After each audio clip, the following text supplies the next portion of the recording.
Talk to us a little bit about the distinctions between Broadcom and Qualcomm. They're both chip makers, but what kind of chips do they make? What kind of strategic sense would a deal here make? Yeah, I mean, the strategic sense would come in a couple of ways. The first one would be the industry has been consolidating.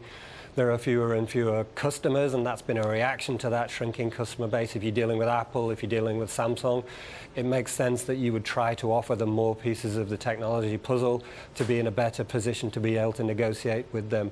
Qualcomm is, as you know, Scarlett, the largest maker of modems. These are the key chips that connect phones to to networks and the market and the internet beyond that.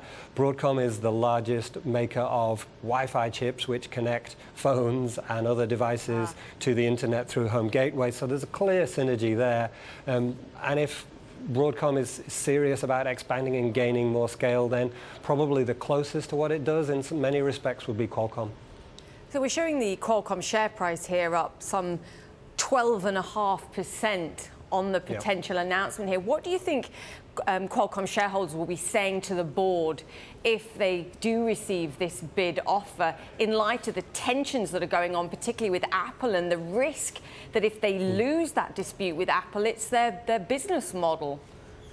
Exactly. I mean, that's a very good question, and it's also a very complicated question. I'm sure Qualcomm's management position, because that's what they've already put out there in public, is that, look, these legal things will take some time. The law is the law, courts are the courts.